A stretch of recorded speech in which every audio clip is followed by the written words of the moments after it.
Hi, welcome back to the workshop for part 4 of the Harley Benton SG kit build. And in this episode, I'm going to be putting this build to bed by just doing some very basic setup work on the guitar.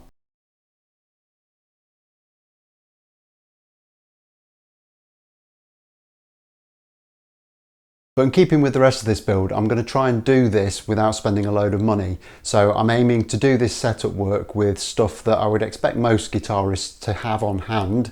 And if they didn't, they wouldn't have to spend a huge amount of money to get it.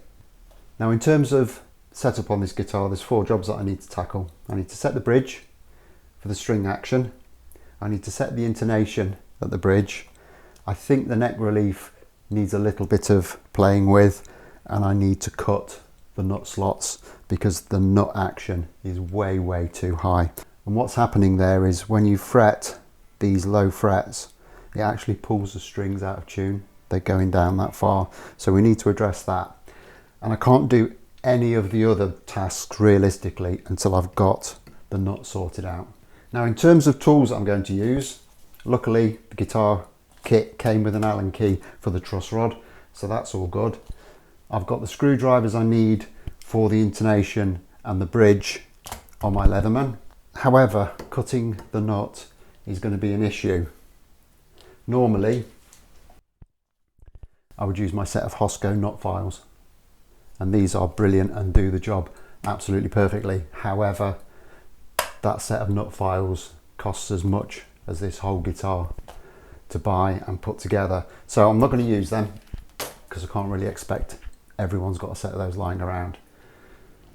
What I am going to use though is something that most people will have at least one set of, and if you haven't, you can buy them really cheaply, and that's a set of feeler gauges. If we think about a feeler gauge, it's a piece of fairly hard steel that is a very specific thickness, and that's ultimately what we need. I'm actually going to use 2 sets. I'm going to use this set as my setup set of feeler gauges, and I'll explain that in a minute.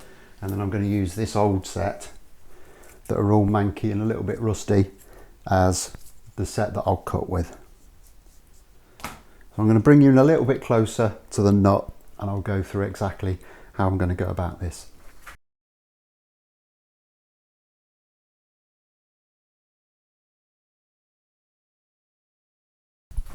Okay, now I'm sure you'll be able to see there is significant play between the first fret and the strings, the way the nut's cut at the moment, and we need to get that a little bit closer. I like to aim for somewhere between 10 and 15 thou between the first fret and the string. So what I've done is I've used a simple steel rule, and I've placed that across the first and second fret, and then I've used my feeler gauges to find the distance between the fretboard and the ruler. That actually worked out at 42 thou. So then what I've done is I've added 10 thou onto that. So I've now got a stack which is 52 thou. And you simply loosen the string off a bit.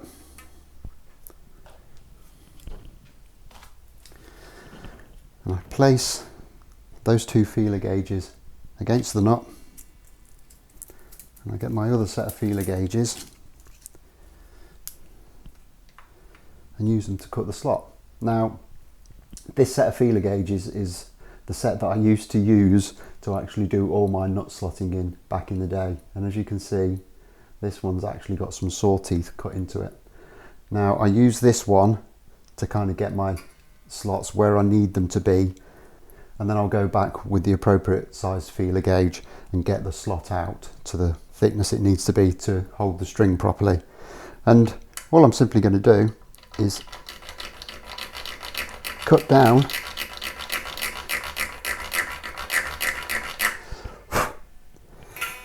until you can feel it start to touch this set of feeler gauges, and then you know you're roughly in the right place. I'm just going to bring that string back up to pitch.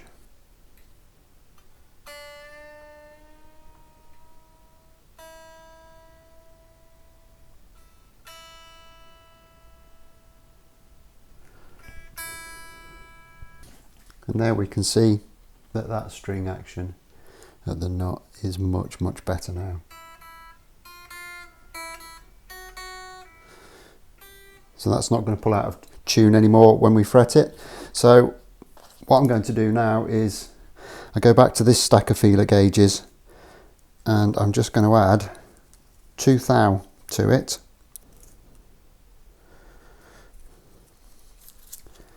And then move on to the next nut slot, and I'm going to add 2 thou to every string as I go up.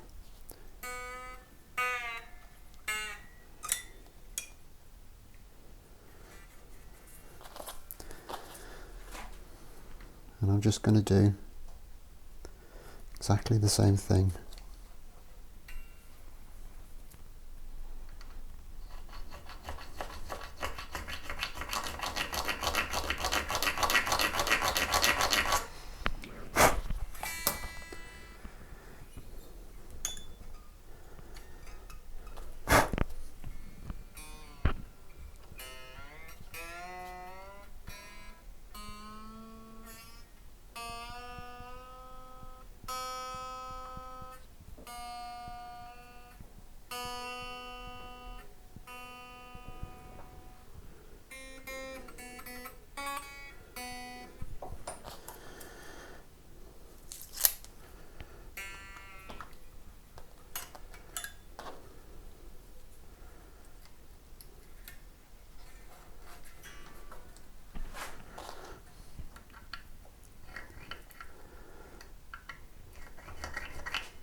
Okay, so that's that all done. I've tuned it up and that's made it so much more playable. It's much easier to fret the chords and it doesn't pull them out of tune anymore. And as you can see, there's significantly less movement now when you push these strings down, which means it's not going to pull out of tune when you fret a chord, which is brilliant. So that's kind of, for me, the hardest part of this done. Now doing it that way is fraught with danger. You're not using the right tools. It can be done. There is a chance that you'll mess it up. It's not the end of the world though. What will happen is if you cut these too far, your string will fret out on the first fret, which is not ideal. Now there's a lot of people who tell you that if you do that it's time for a new nut. It's not necessarily the case. What you need, two very simple components that virtually everyone will have lying around the house, is some baking powder, baking soda and some water thin super glue. And all you do is obviously take the string out of the slot, pack it with a bit of the baking powder and apply the super glue, and that will dry absolutely rock hard, and then you can recut the slot. Just make sure that you're masking off your fretboard before you do that.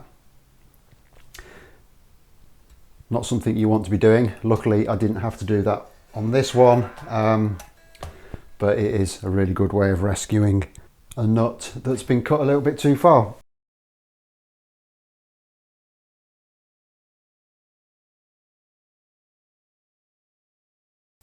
So next up I'm going to look at the intonation, and for that I'm going to need my Phillips screwdriver on the Leatherman.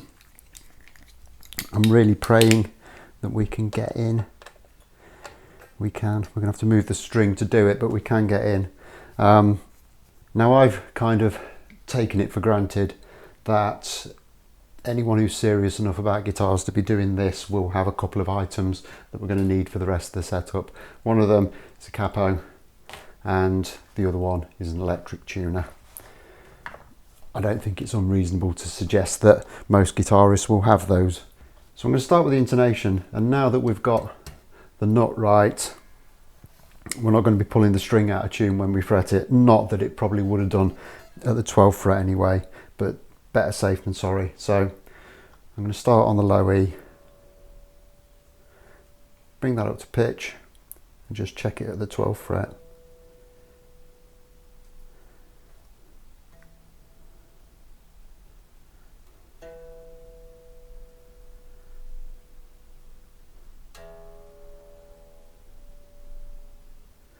Now that is a tiny little bit flat, so I'm just going to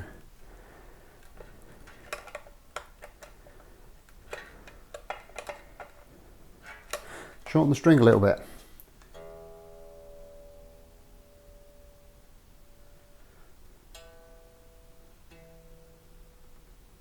A little bit more.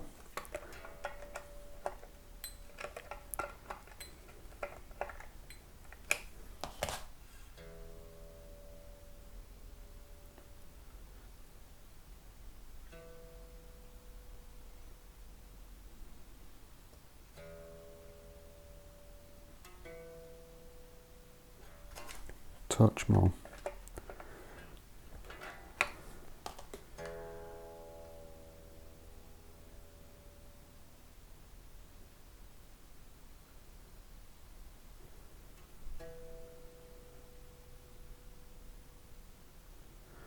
That's close enough for me.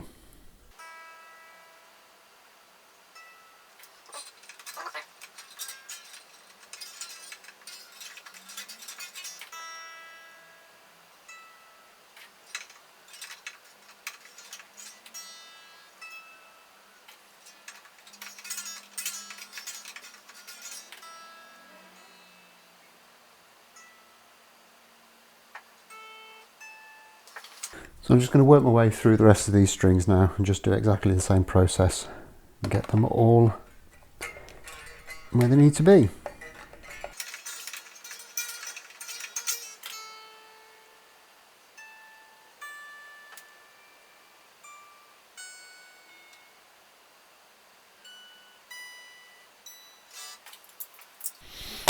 Okay, luckily for me, the top three strings were all perfect, so didn't have to do anything there, just had to do some slight adjustment on the bottom three. So that's the intonation, absolutely spot on. Now, next thing I'm going to look at is string action.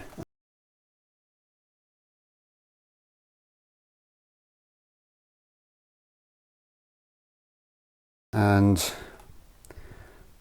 I'm looking at the 12th fret. And I'm going to measure it with this rule as best I can, and I'm happy with that. I'm not actually going to touch that. I would say that's around about 1.6, 1.7 mil, which is spot on as far as I'm concerned. So that's all good.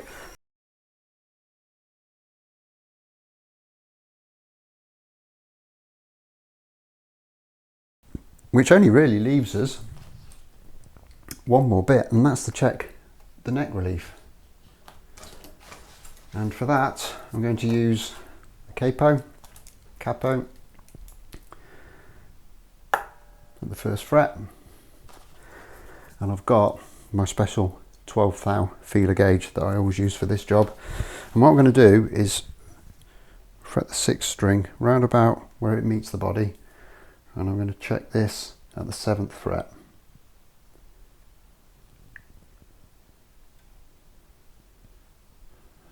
And there's a little bit too much neck relief there, so that means I just need to tighten the truss rod up a tiny little bit.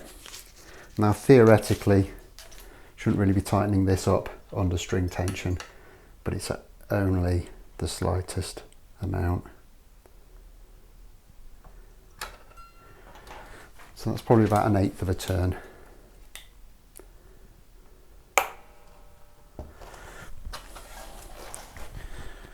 Just recheck it.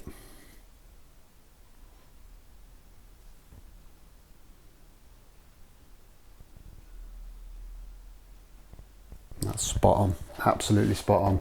The truss rod in this is really sensitive and really responsive. So that should be this thing set up more or less perfectly for me now. The only other thing I might do is adjust the pickup heights at some point, but presently I'm not too worried about that. Okay, so all that leaves me to do is to drop the truss rod cover on and we're done. What's my impressions of this project? I actually really like it, and I think for the money I've got myself a half decent guitar. There are a couple of niggles. The body isn't brilliant wood, and it's clearly 3-piece, and you can see differences between the 3 pieces. So perhaps this would have been better with a solid colour on it, or a darker colour, so you wouldn't be able to see that. But that's a minor thing. I've seen that kind of situation on much more expensive guitars. The tuners aren't brilliant. There's a little bit of slop in them, and they're also quite fast, and you can find yourself over-tuning quite easily, especially if you're not used to the kind of ratio that they are. I don't know what the ratio is, there was no information on that. Other than that, I'm really happy with it, and I think the most important thing is that now it's set up, it plays absolutely brilliantly, and at the end of the day, that's what matters. Okay, and there we have it, another project finished. I've really enjoyed that. It was quite a simple project compared to what I would normally do, but it had its own challenges, and I kind of learned a little bit from doing it as well, which is always a good thing. Would I build another kit? Yeah, I think I probably would. I am going to keep this one, I am going to use it, and if I found myself in the situation again where I wanted just a kind of a beater to have around in a certain situation, a kit guitar is the ideal solution for that. But this project is now over, so that means I need to be starting a new one. So there's going to be an announcement very soon as to what that is. It is going to be a lot more complicated than this one. It is going to be a huge challenge and a massive learning curve for me. So make sure you've clicked the subscribe button so you don't miss out on that. If you've enjoyed this video and this series, make sure you leave me a like, and I'll look forward to seeing you very soon with that announcement. Thanks a lot for watching. Bye bye.